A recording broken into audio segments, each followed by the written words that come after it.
कृषि दर्शन कार्यक्रम के सभी दर्शकों का हार्दिक स्वागत है आज के इस कार्यक्रम में। दर्शकों, मैं हूं जगरूप सिंह। आज के इस कार्यक्रम में कृषि दर्शन कार्यक्रम के अंतर्गत चौपाल कार्यक्रम में आप सबका हार्दिक स्वागत है। चौपाल कार्यक्रम में आप सब जानते हैं कि हम आपके लिए लेकर आते हैं कुछ ऐसी बातें जो आप हमारे किसान साथी होते हैं, और ये किसान साथी अपनी जिज्ञासाएं, अपने प्रश्न हमारे वैज्ञानिक साथियों से करते हैं। तो परिचय के क्रम में हम आपको बता दें, आप हैं वैज्ञानिक डॉक्टर राजीव सिंह चौहान जी, जो कि प्रसार अधिकारी कृषि विज्ञान केंद्र दतिया। आप हैं वरिष्ठ वैज्ञानिक कृषि एवं मृदा डॉक्टर शैलेश कुमार जी।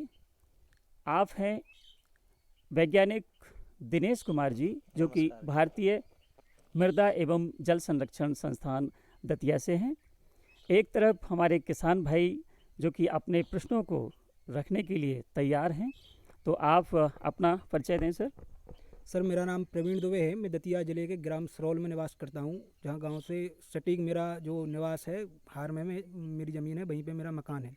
सबसे पहले तो आए हुए मेरे कृषि विज्ञान केंद्र के जो वरिष्ठ अधिकारी हैं उनको मेरा प्रणाम, और बैठे जो हमारे किसान, जो हमारे भाई मित्रगण, उनको भी मैं प्रणाम करता हूँ। सर, आपसे मेरा क्वेश्चन है कि जो आजकल मैंने जैसे अपनी खेती में मैंने धान लगाया हुआ है, तो उसमें बहुत से कीट पतंगे जो प्रभावित करते हैं, उससे निदान कैसे पाया जाए? धान में जो कीड़ों की रोकथाम में जो मुख्य है, जो आपका सूंडी लगती है, उस जो धान के अंदर लगती है, उसकी रोकथाम के लिए आप थायोमेथोक्साम या फिर क्लोरोनिट्राप्रोल में से किसी एक का छिड़काव कर सकते हैं, और उससे आपका जो ये कीट है वो नियंत्रित हो जाएगा। इसके अलावा जो भूमिगत कीट हैं, उनके लिए आप फिप्रोनिल अथवा फ्यूराडान पाउडर का जो है वो लगभग 25 से 30 किग्रा प्रति हेक्टेयर की दर से आप उसमें भूमि में छिड़काव करके उसकी रोकथाम कर सकते हैं। जी, बहुत बहुत धन्यवाद सर। आपने हमारे कृषक साथियों के सवालों का जो जवाब का सिलसिला है वो खूबी दिया है। आगे बढ़ते हैं, कुछ और भी किसान साथी बैठे हैं हमारे साथ में। आप अपना परिचय दें सर। सर, मेरा नाम दिवाकर पाठक है, ग्राम सरौल से ही हूँ। तो धान के बारे में मुझे ये जानना है कि कब कितना पानी रखना चाहिए, उसमें कितने पानी की आवश्यकता कब रहती है, कब नहीं रहती है, ये जानना है मुझे। धान में सामान्यतः पानी आपको खड़ा रखना है 4 से 5 सेंटीमीटर तक। उसमें पानी धान में जब तक आप वो कटाई से 2 सप्ताह पहले तक उसमें आपको पानी बना के रखना है। और यह सामान्यतः डिपेंड करता है कि आप किस विधि से धान की खेती कर रहे हैं। सामान्य विधि से अगर आप धान की खेती कर रहे हैं तो उसमें पानी भरा रखना पड़ता है, अथवा सीरी विधि से अगर आप धान की खेती कर रहे हैं तो उसमें 1-2 सेंटीमीटर पानी भरा रखना पड़ता है। और जब उसमें पानी सूख के और जब उसमें छोटी छोटी दरारें जैसे ही बनने लगती हैं भूमि में, उसके बाद तुरंत उसमें पानी आपको भरना होता है। और सामान्य विधि में पानी धान की कटाई से 2 सप्ताह पहले आपको पानी खेत से बाहर निकाल देना चाहिए, ताकि आप उसकी कटाई अच्छे से कर सकें। अब हम बात करते हैं, हमारे साथ में राम बिहारी दुबे जी हैं। आप अपने विषय में बता दें अपने दर्शकों को, और आपका क्या सवाल है। वहीं तो मिले आए थे हम, सवाल क्या है वही है बागवानी के बारे में पूछना चाह रहे हैं। आपने सवाल किया कि बागवानी एक बहुत बृहद क्षेत्र है, उसमें साग सब्जियां भी आती हैं और बाग बगीचे भी आते हैं। आपके जो आपने क्या लगा रखा है, अमरूद या कोई भी फलदार वृक्ष है, इनमें एक ट्रेनिंग और प्रूनिंग की प्रक्रिया होती है, कटिंग, जो आप समय समय पर, जैसे अपन अपने फेस को सुंदर रखने के लिए बालों की कटाई करते हैं, इसी तरह जब फसल से फल तोड़ लिए जाएं, उसके बाद इसकी आप ऑफ सीजन में एक बार, साल में 2 बार होती है, वैसे 2 बार ना करके एक बार आप इसके जो ख़राब शाखाएं उनको निकाल दें, और एक सिकेटियर आता है, अलग से एक कैंची आती है इसकी, उससे इसकी कटाई छटाई करते रहें, तो इससे नई शाखाएं निकलती हैं। फल जाने पर दूसरे आ गए। का जो बरसात का फल है अमरूद का, वो सामान्यतः नहीं लेना चाहिए, उसमें कीड़ों की समस्या ज़्यादा होती है। दवा डालने के बाद भी उसमें कीड़े रहते हैं। तो हम ज़्यादातर जो वैज्ञानिक हैं वो खरीफ की फसल की अमरूद की लेने की सलाह नहीं देते हैं। मुख्य फसल होती है रबी की, जो अब अक्टूबर से आना शुरू होगी और फरवरी मार्च तक चलती है, उस फसल को आप लिया करें। कीड़े आ रहे हैं, अगर आपको खरीफ की फसल लेनी है, बरसात की फसल लेनी है, तो आपको कीट नियंत्रण करने के लिए जो फ्रूट बोरर होता है, जो फल के अंदर छिपी हुई इल्ली होती है, उसको नियंत्रण करने के लिए आपको रासायनिक दवाइयाँ का उपयोग करना पड़ेगा, और 2-3 बार करना पड़ेगा। कम से कम 10 दिन 15 दिन पर आपको दवाओं का छिड़काव करना पड़ेगा, तब उसमें कीट नियंत्रण होता है। तो उसमें आप चाहे कोई भी कीटनाशक दवाई, प्रोफेनोफास है या क्विनालफास है या क्लोरोपाइरीफास है या प्रोफेक्स सुपर है, इनमें से कोई भी दवा आप कीटनाशक के 10-15 दिन के अंतराल पर नियमित छिड़काव करेंगे और नीचे थालों की गुड़ाई करेंगे। और उसमें कई बार ऐसी इल्ली होती है जो पेड़ की शाखाओं में भी बैठती है, तना छेदक जिसे बोलते हैं, उसके लिए आप गुड़ाई करके उसमें जो पाउडर है, कार्बोफ्यूरान है या क्लोरोपाइरीफास का डस्ट है, चूर्ण है, उसको आप डालें और उसमें साल में 2 बार केंचुआ खाद या सड़ी हुई गोबर की खाद अच्छे से डाल के उसकी गुड़ाई करते रहें। आप लोग क्या करते हैं, थाला नहीं बनाते, रिंग, सबसे बड़ी समस्या ये होती है, तो उसमें निराई गुड़ाई नहीं करते हैं। जैसे आप धान में, चना में, सभी में खाद डालते हैं, ऐसे ही फलदार वृक्षों को भी समय समय पर उर्वरक और खाद की आवश्यकता होती है। सर अपना नाम बताएं। आदित्य शर्मा। शर्मा जी, खेती करते हैं आप, हाँ, खेती में हाथ बटाते होंगे, तो आज कृषि वैज्ञानिक अपने साथ हैं, तो उनसे क्या सवाल हैं आपके? सवाल, चेन्नई में इल्ली लगती है, इसकी दवाई क्या है? देखो, पहले तो सबसे पहले शुरुआती अवस्था में हम कोशिश ये करें कि कम से कम जहरीली दवाइयों का प्रयोग करें। हम समन्वित कृषि प्रणाली के माध्यम से हम अगर IPM जिसे बोलते हैं उसको अपनाएं। उसके लिए सर्वप्रथम चना में, जैसा कि हमारे साथी वैज्ञानिक यादव जी ने बताया था कि फसल चक्र बहुत आवश्यक है। लगातार इल्ली लग रही है उसमें, तो आप खेतों को बदल के बोएं। दूसरी चीज़, ग्रीष्मकालीन जुताई, इल्ली और रोग को नियंत्रण करने के लिए बुवाई से पहले से तैयारी करनी पड़ती है हमको। तो गर्मियों की गहरी जुताई जरूर करें। साल में हर साल ना कर सकें आप तो 3 साल के अंतर पर आप पिलाऊ चलाएं, मिट्टी पलट हल से जुताई करके खेत को खुला छोड़ दें, जिससे गर्मी, सूर्य की गर्मी से जो मई जून में तापमान ज़्यादा होता है 45-46 और हमारे यहाँ कई बार 47 तक टेम्परेचर चला जाता है दतिया में, उससे जो हानिकारक कीट के अंडे और लार्वा हैं वो ज़मीन के अंदर संरक्षित रहते हैं, वो तेज़ धूप के से नष्ट हो जाएंगे। तो उसको खेत को खुला छोड़ दें। एक तो ये है। दूसरा, हम पहले जैविक तरीका अपनाएं। जैसे कोशिश करें कि हम कोई नीम का ऑयल या अपने जो घर पे बना सकते हैं कोई काढ़ा बना के, जैसे बेशरम के पत्ते हैं, नीम के पत्ते हैं, नीम की निवोरी है, धतूरा है, इन चीज़ों को मट्ठे के साथ सड़ाकर छिड़काव करें। शुरुआती अवस्था में जब 2-1 इल्ली दिख रही हैं तो उससे भी कंट्रोल हो जाता है। दूसरा, हम एक टी आकार की 2 से 2.5 फुट की लकड़ी या लोहे की खूंटियाँ बना दें। उसमें क्या होता है, जब इल्ली आती हैं, चिड़ियाँ बैठती हैं, हर जीव धरती पर, हर जीव अपना भोजन स्वयं तलाश करता है, तो वो बैठ के आराम से इल्लियों को खाती हैं। 1 बीघा में 4 से 5 खूंटियाँ लगा दें, आप देखेंगे चिड़ियाँ आराम से खाएंगी उसको, और ये कम खर्चे का तरीका है। तीसरा चीज़ है एक प्रकाश प्रपंच, जैसे लाइट ट्रैप बोलते हैं। इसमें क्या करते हैं, जैसा कि आपने देखा होगा इन दिनों बरसात के समय में बल्ब की तरफ कीट आकर्षित होते हैं, ज़्यादातर सारे कीट वहीं आ जाते हैं। हम लोग अपने घर के आवास के बाहर जो बल्ब होते हैं बंद कर देते हैं, इतने ज़्यादा कीड़े आते हैं।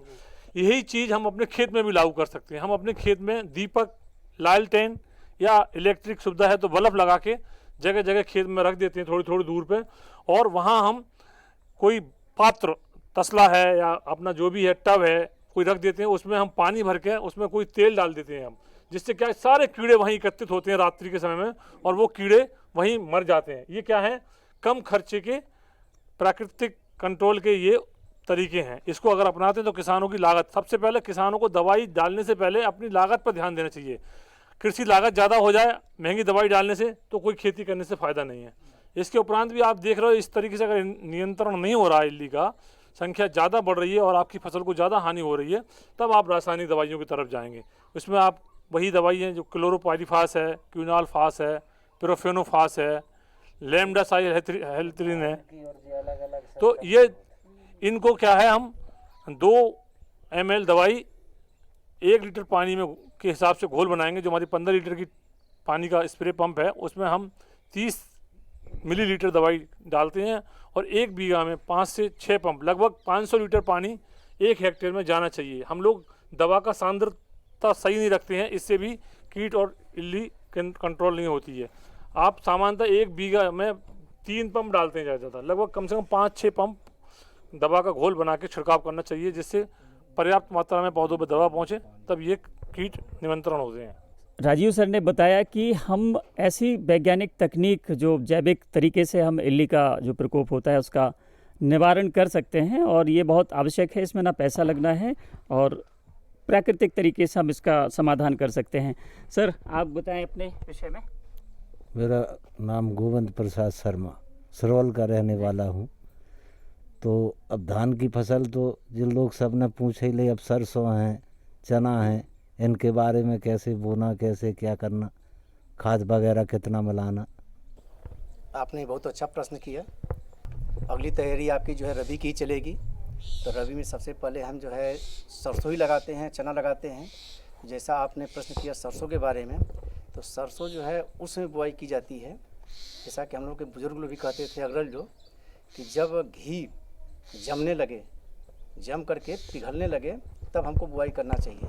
ये काम जो है सितंबर लास्ट में, अक्टूबर में होता है। उसमें जो घी जो है हल्का हल्का जमना शुरू हो जाता है, तो हम जो है बुआई उसमें करते हैं। तो समय तो हुआ कि हम जो है सितंबर लास्ट अक्टूबर में जो है इसको बुआई करेंगे। करने का मतलब 15 सितंबर से हम बुआई शुरू कर देते हैं। इसके बाद बात आती है कि खाद हम उर्वरक कितना दें, कितना मात्रा में दें। तो इसके लिए सबसे पहले हम आप लोगों को किसान भाई बताना चाहूँगा कि आप लोगों को सबसे पहले मिट्टी परीक्षण करा लेना चाहिए।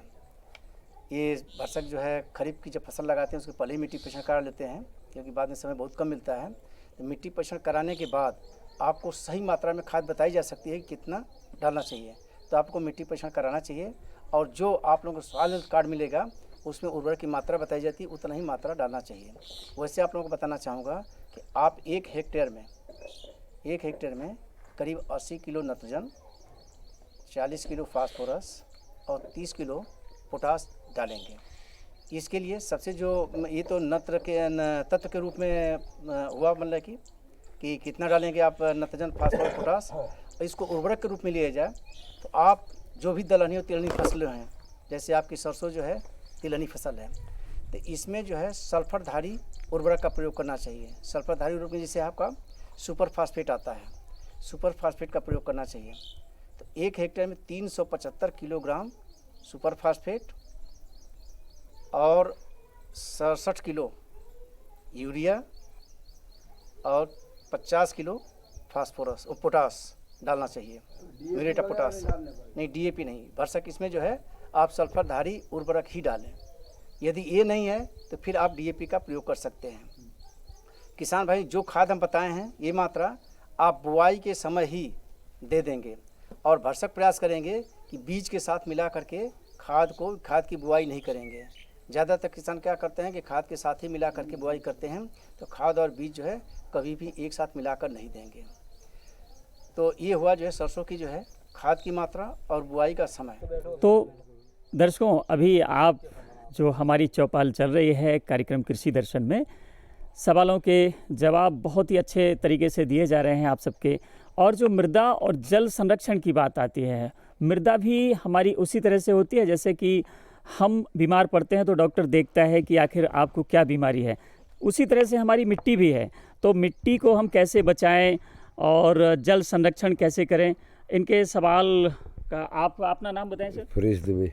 आप दुबे जी क्या कहना चाहेंगे? अरे तो जो कह रहे हैं वाटर लेवल बहुत नीचे है, तो पानी ऊपर कैसे आ जाओ। अच्छा, तो सर का सवाल है कि वाटर लेवल यानी जो पानी का, हाँ, भूमि का जल स्तर है वो कैसे बढ़े।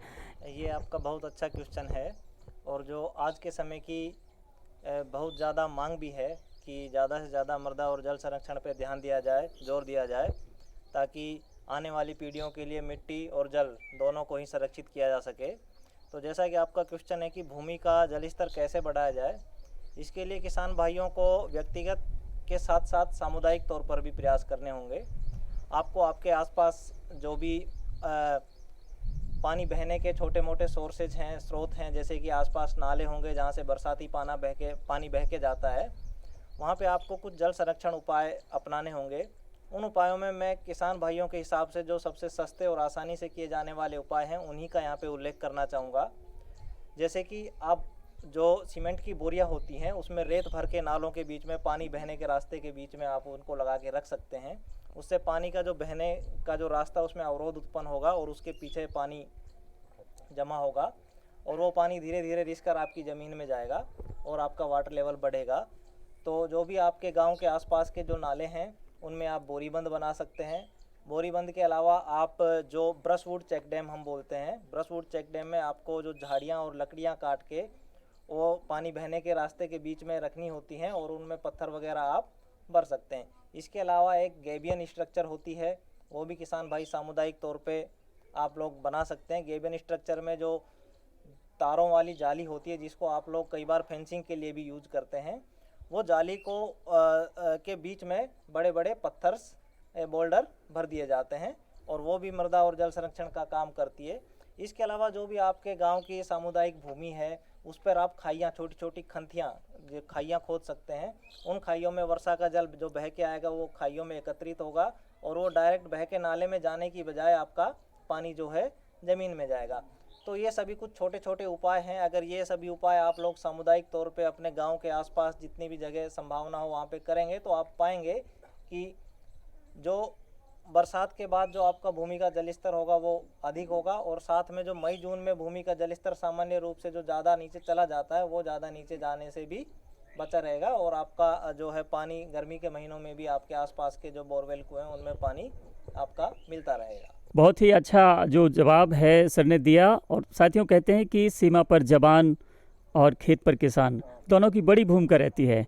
किसान वो जिज्ञासाएं और वो चिंताएं व्यक्त कर रहे हैं जो बहुत जायज़ हैं, पृथ्वी को बचाना, धरती को बचाना और अपनी भूमि को बचाना, साथ में पर्यावरण को बचाना, ये उनकी प्राथमिकता है। सर, आप अपना नाम बताएं। हमारा नाम है पवन यादव।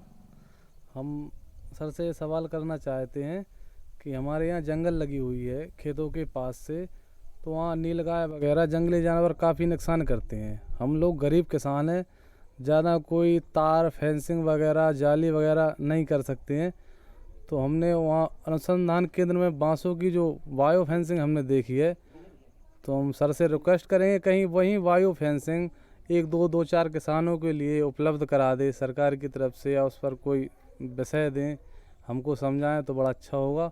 और हमारा दूसरा सवाल ये है कि जैसे हम लोग धान लगाते हैं तो उसमें धान मचाने के बाद फिर हम उस पर धान लगाते हैं, फिर डीएपी डालते हैं और सवरे डोज डालते रहते हैं 10 दिन 15 दिन बाद। तो इसका कहीं कोई सही तरीका हो, डीएपी कब डालना है, कब यूरिया डालना है, तो थोड़ा इसका बारे में भी हमको समझना है। जी देखिए, यह बात तो बिल्कुल सही है कि जानवर हैं, छुट्टा जानवर हैं और जो दूसरे जंगली जानवर हैं उनकी वजह से किसान भाइयों के खेतों में जो फसलें हैं उनमें काफ़ी नुकसान पहुंचाया जाता है और उससे बचाव के लिए किसान भाइयों को रात भर जाग कर रखवाली भी करनी पड़ती है, उसके बावजूद भी नुकसान हो जाता है। तो इसके उपाय के लिए जैसा कि आपने बांस की जो फेंसिंग का जिक्र किया है कि जो गरीब किसान है या छोटे किसान हैं वो जो महंगे बाड़ हैं, तार वाली बाड़ है या जाल वाली जो लोहे के, वो नहीं लगा सकते, तो उसके लिए आप लोग बांस की फेंसिंग लगा सकते हैं। तो यहाँ पर आप 2 तरह का बांस आसानी से लगा सकते हैं, एक तो जो है लाठी बांस और दूसरा जो कटिंगा बांस, जो आपके लोकल लैंग्वेज में बोलते हैं कांटे वाला बांस। तो ये बांस की पौध वन विभाग से आपको आसानी से सस्ते दामों पर उपलब्ध हो जाती है। तो इस बांस को लाके, खासकर कांटे वाला बांस इसमें ज़्यादा प्रभावी रहता है क्योंकि कांटा होने की वजह से जो जानवर है वो आपके खेत में प्रवेश करने में सक्षम नहीं रह पाता है। तो इसके लिए आप बांस की पौध एक उपयुक्त स्रोत से प्राप्त करके और अपने खेत की बाउंड्री के किनारे, जहाँ से आपके खेतों में ये जंगली जानवरों के घुसने की संभावना है, उस तरफ आप 60 से 80 सेंटीमीटर की दूरी पे 2 बांसों के बीच में आपसी दूरी रखते हुए ये पौधे लगा सकते हैं।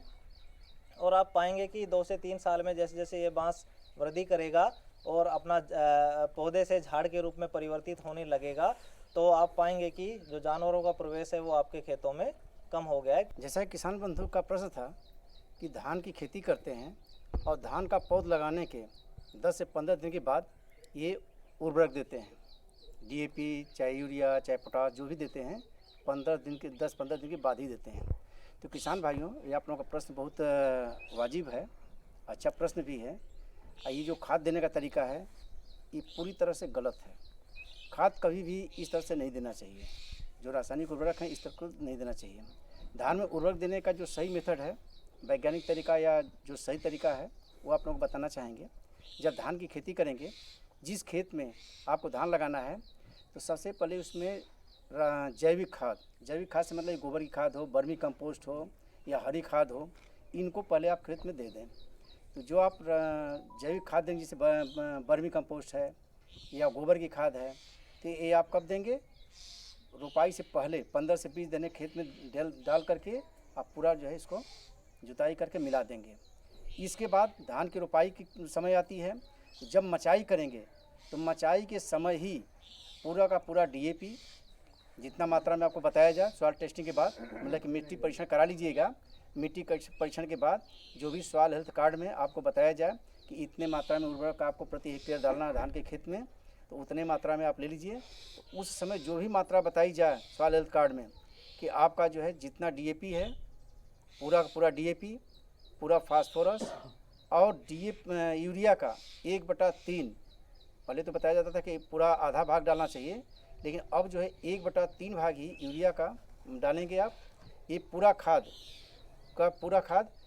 जब मचाई करेंगे, अंतिम मचाई, उसी समय खेत में डाल देंगे। ये खाद डालने के बाद ही आप रोपाई करेंगे। रोपाई के बाद जब आपका 20 से 25 दिन का पौधा हो जाए तो आप ध्यान दीजिएगा कि खेत में खरपतवार न हो। तो जो आपका शेष यूरिया बचा हुआ है, यूरिया को फिर 2 भाग में बांट लेंगे। पहला भाग जो होगा उसको आप जो है 20 से 25 दिन पे खेत में खरपतवार न हो तो छिड़क दीजिए, और दूसरा जो भाग होगा उसको जब खेत में धान में गभोट की अवस्था आवे, गभोट आप लोग समझते होंगे ना, गभोट की जब अवस्था आवे तो उस समय आप शेष खाद जो है डाल देंगे। तो इस तरह से आप जो है उर्वरक प्रबंधन करेंगे। इसी के साथ आप लोगों को एक चीज़ और बताना चाहूँगा कि जिंक भी धान के खेत में, गेहूं के फसल में जो है ज़रूर डालना चाहिए। तो इसको डालने का मतलब क्या है कि 2 फसल के बाद हर तीसरी फसल में डालना चाहिए जिंक, क्योंकि जिंक भी जो एक तरह का माइक्रोन्यूट्रिएंट है, ये पौधों के लिए बहुत आवश्यक है। क्योंकि ये जो आपका फास्फोरस होता है, फास्फोरस के लिए जो है अति आवश्यक होता है कि यदि बैलेंस मात्रा में, संतुलित मात्रा में है, तभी फास्फोरस को पौधा ले पाता है। तो जिंक भी डालना चाहिए। और जिंक जो है जैसा कि पहले बताया कि हर तीसरी फसल में, हर फसल में नहीं देना है, तीसरी फसल में देना है, आप तीसरी फसल में देंगे। और देने का तरीका फिर वही है कि आप बुआई से पहले या धान रोपाई कर रहे हैं तो उसके पहले ही खेत में डाल देना है। तो ये हुआ आपका जो उर्वरक प्रबंधन। आगे बताना चाहूँगा आप लोगों को, जैसा कि आप लोग प्रश्न तो नहीं है लेकिन थोड़ा सा बता देना चाहूँगा कि इस समय आपकी धान की खेती कर रहे हैं और ठीक इसी समय जिंक की कमी के लक्षण, ये कहा जाता है माइक्रोन्यूट्रिएंट जिंक है, जिंक की कमी के लक्षण आपके खेत में दिखाई देना शुरू हो गया होगा। यदि जिसके खेत में जिंक की कमी होगी तो जिंक का कमी का लक्षण कैसे हम पहचान करेंगे? तो इसके लिए आप खेत में जाइएगा और देखिएगा कि पत्ती पे आपके जो है कुछ धब्बे धब्बे, भूरा धब्बे बने होंगे। यदि भूरा धब्बे का आकार अनियमित आकार का हो, कोई उसमें मतलब कि आकार न हो, तो ये समझिए कि जिंक की कमी है। यदि उस पर नाव के आकार का है तो समझिए कि उसमें फंगस, जिसमें झुलसा रोग कहते हैं, वो लगा होगा। तो हम बिना आकार वाला यदि है तो समझिए कि जिंक की कमी है। तब आप जिंक का जो है आप ऊपर से छिड़काव करेंगे। छिड़काव करने का तरीका क्या होगा कि यदि आप नत्रजन का, नाइट्रोजन का छिड़काव कर दिए हैं, यूरिया का छिड़काव कर दिए हैं, तो आप जो है 1 हेक्टेयर के लिए 2.5 किलो आप जो है 5 किलो जिंक सल्फेट जो लेंगे 21% का, और 2.5 किलो चूना लेंगे, बूझा चूना। बूझा चूना को ले आकर के एक जो है बर्तन में पात्र लेंगे, उसमें भिगो देंगे शाम को, उसमें 5-7 लीटर पानी डाल देंगे और सुबह पानी को निथार करके उसमें 5 किलो जिंक सल्फेट को घोल लेंगे। और इस घोल को आप 1 हेक्टेयर खेत में आप जो छिड़काव करेंगे उसको और पतला कर देंगे 7 से 800 लीटर पानी में, 7 से 800 लीटर पानी में। इसके बाद स्प्रेयर मशीन से पूरे खेत में इसका छिड़काव करेंगे। इससे जिंक की पूर्ति हो जाएगी। जो खैरा रोग लगता है इसी की कमी से लगता है, आपका खैरा रोग जो है दूर हो जाएगा। ये हुआ आपके जो है धान की फसल में उर्वरक प्रबंधन। हमारे एक और साथी अभी बैठे हैं, उनके मन में एक और प्रश्न है, तो आप अपने विषय में बताएं और चर्चा करें इस। सर मेरा एक क्वेश्चन और था कि जो कृषि दर्शन से आए हमारे वैज्ञानिक हैं, उनसे मेरा एक क्वेश्चन है कि जो कृषि प्रशिक्षण संबंधित जानकारियाँ, जो प्रशिक्षण है, हम जैसे युवाओं के लिए कहाँ से मिलेगा और कहाँ इसकी जानकारियाँ हमें उचित सही जो प्रशिक्षण है वो प्राप्त हो पाएगा? सर बहुत सही सवाल है, क्योंकि युवाओं के सामने स्वरोजगार की आजकल बहुत बड़ी समस्या है और हमारी सरकार का ध्यान भी इसी पे है कि वो सभी को सरकारी नौकरियां नहीं मिल पाती हैं, तो अपना स्वयं का रोज़गार गांव में रहकर कैसे स्थापित करें। तो आपका सवाल है कि हम रोज़गार के प्रशिक्षण कहाँ लें।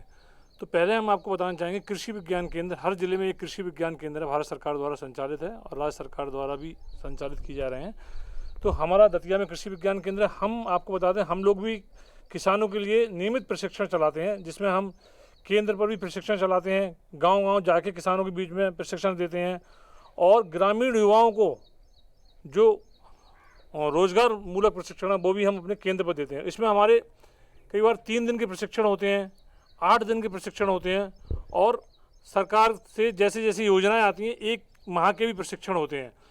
उसमें मूल रूप से जैसे कि केंचुआ खाद बनाने का तरीका, केंचुआ पालन, दूसरा मशरूम उत्पादन, मुर्गी पालन या डेयरी पर हमारे प्रशिक्षण होते हैं। अभी कल भी कृषि विज्ञान केंद्र पे एक मुर्गी पालन पर प्रशिक्षण है। तो इस तरह के नियमित प्रशिक्षण, महिलाओं के लिए आंवला मुरब्बा अचार बनाने के प्रशिक्षण, सिलाई कढ़ाई का प्रशिक्षण है। तो ये जो कृषि संबंधित, क्योंकि आप जानते हैं कि कहीं भी देखें, किसी न किसी तरह से देखें तो रोजगार कृषि से जुड़ा हुआ है। बेसिक उसका मूल आधार कृषि है। तो कृषि में रोजगार की बहुत समस्या है, मतलब बहुत संभावनाएं हैं। तो आप हमारे कृषि विज्ञान केंद्र पर आप समय समय पर आते रहें, संपर्क करते रहें और विभिन्न आयामों पर कृषि संबंधित प्रशिक्षण दिए जाते हैं और कई लोग उस पर रोजगार मूलक काम भी कर रहे हैं। मशरूम उत्पादन भी अपने जिले में कई किसान कर रहे हैं, मछली पालन भी कर रहे हैं, बृहद स्तर पर मुर्गी पालन, बैकयार्ड पोल्ट्री भी कर रहे हैं। तो आप लोग अगर आएंगे तो हम आपको समय समय पर उसका लाभ देंगे। तो साथियों, कृषि दर्शन के कार्यक्रम चौपाल में बस आज इतना ही। अगले कार्यक्रम में फिर हमारी मुलाकात होगी। तब तक के लिए नमस्कार।